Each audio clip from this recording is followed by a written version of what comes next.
سلام دوستان عزیز، languages at لیمس کے پرشین فار بگنرز کورس میں آپ سب کو خوش آمدید۔ گزشتہ ویڈیو میں ہم نے سیکھا کہ حروف اضافے اور مرکب توصیفی کا باہم استعمال کیسے کیا جاتا ہے، اور ہم کسی چیز یا فرد کی حالت یا خاصیت کی جانب اشارہ کرتے ہوئے اس کی درست جگہ یا سمت کی نشاندہی کیسے کرتے ہیں۔ آج کی ویڈیو میں ہم اسی ڈسکشن کو آگے بڑھاتے ہوئے کچھ مزید پریپوزیشنز کے ساتھ جملے بنائیں گے۔ فارسی حروف اضافے یعنی پریپوزیشنز میں سے ایک کھینار ہے۔ کھینار، کھینار یعنی قریب، کنارے پر، پاس یا پہلو میں۔ ہم اس پریپوزیشن کو مرکب توصیفی کے ساتھ جملے میں استعمال کرتے ہیں۔ مثال کے طور پر، نیا جم پرانے دواخانے یعنی فارمیسی کے پاس ہے۔ اس جملے میں دو مرکب توصیفی استعمال ہوئے ہیں، نیا جم اور پرانا دواخانہ۔ جم کو فارسی میں ورزش گاہ کہتے ہیں، ورزش گاہ، اور نئے کو جدید کہا جاتا ہے، جدید۔ چنانچہ نئے جم کو فارسی میں کہیں گے ورزش گاہ جدید، ورزش گاہ جدید۔ دواخانہ یعنی فارمیسی اگرچہ بذات خود فارسی ہی کی ترکیب ہے، لیکن اہل زبان کے ہاں دوا کے بجائے دارو لفظ رائج ہے، دارو۔ پرانے دواخانے کو فارسی میں کہیں گے داروخانہ قدیم، داروخانہ قدیم۔ اب کنار پریپوزیشن کے استعمال سے ہم جملے کو یوں بنائیں گے، ورزشگاه جدید کنار داروخانه قدیم است.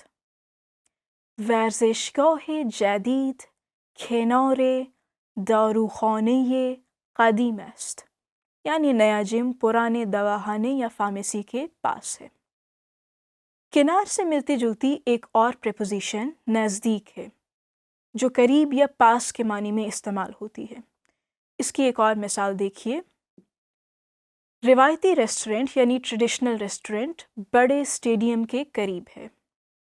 فارسی میں روایتی یعنی ٹریڈیشنل کو سنتی کہا جاتا ہے، سنتی، جبکہ ریسٹورنٹ کے لیے ریستوران کا لفظ رائج ہے، ریستوران۔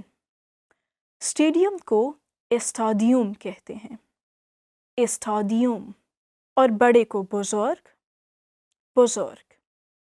لہٰذا دونوں مرکب توصیفی یوں لکھے جائیں گے، ریستوران سنتی، ریستوران سنتی یعنی ٹریڈیشنل ریسٹورنٹ، اور بڑے اسٹیڈیم کو کہیں گے استادیوم بزرگ، استادیوم بزرگ۔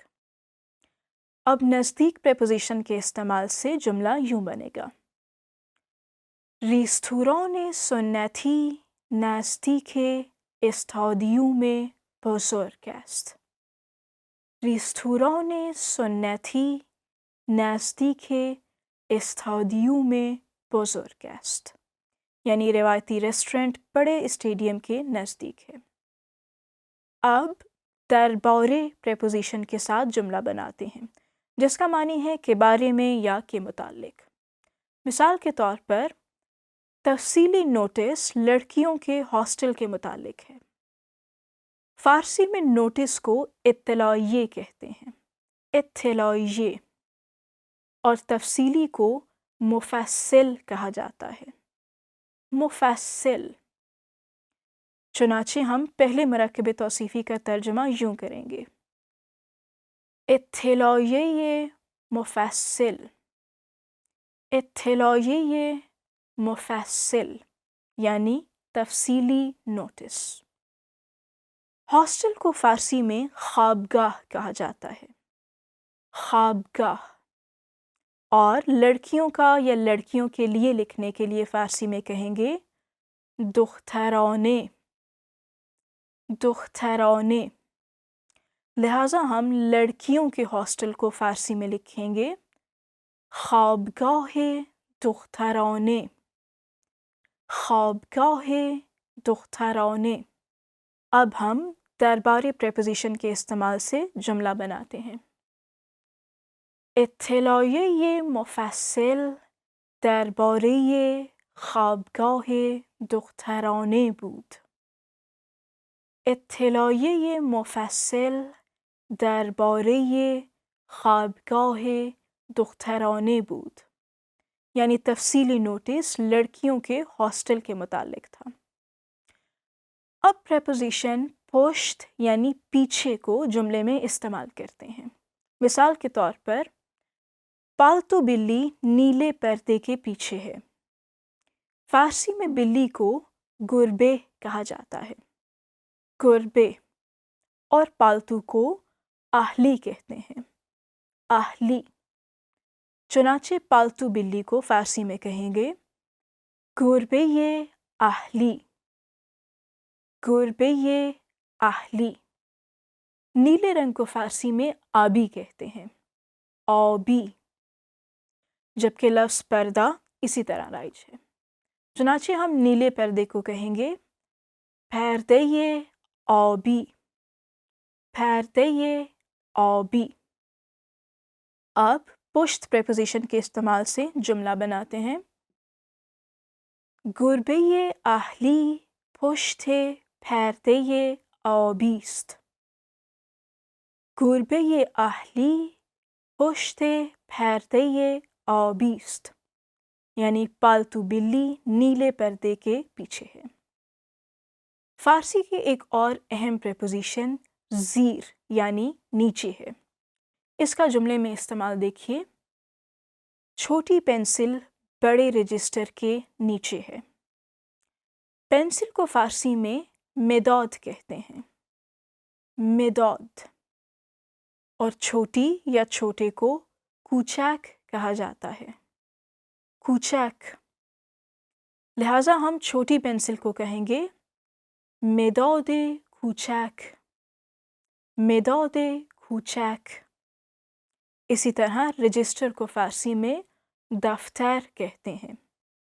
دفتر. اور بڑے کو جیسا کہ آپ جانتے ہیں بزرگ کہا جاتا ہے. بزرگ. لہٰذا ہم بڑے رجسٹر کو فارسی میں کہیں گے دفتر بزرگ. دفتر بزرگ.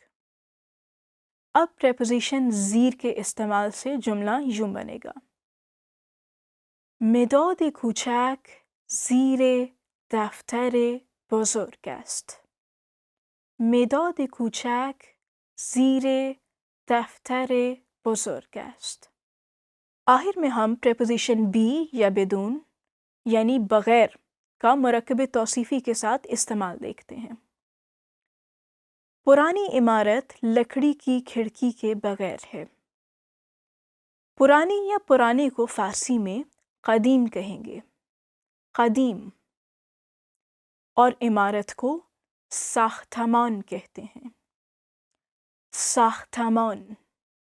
چنانچہ پرانی عمارت کو کہیں گے ساختمان قدیم. ساختمان قدیم. اسی طرح لکڑی کو فارسی میں چوب کہا جاتا ہے. چوب. اور کھڑکی کو پنجرے کہتے ہیں. پنجرے. یعنی لکڑی کی کھڑکی کو فارسی میں لکھیں گے پنجرے چوبی. پنجرے چوبی. اب پریپوزیشن بدون یعنی بغیر کے استعمال سے جملہ یوں بنائیں گے. ساختمان قدیم بدون پنجره چوبی است. ساختمان قدیم بدون پنجره چوبی است. یعنی پرانی عمارت لکڑی کی کھڑکی کے بغیر ہے. آج کی ویڈیو میں ہم نے حروف اضافے اور مرکب توصیفی کے باہم استعمال سے جملے بنانا سیکھے. ایسے جملوں کی مدد سے آپ مختلف اشیاء یا افراد کی حالت، خاصیت، رنگ، قد، سائز، ذائقہ وغیرہ بیان کرتے ہوئے ان کی درست جگہ، سمت، نزدیکی اور دوری وغیرہ کی طرف اشارہ کر سکتے ہیں. ہمارے ساتھ رہنے کا شکریہ. آپ سے اگلی ویڈیو میں ملاقات ہوگی. خدا نگہدار.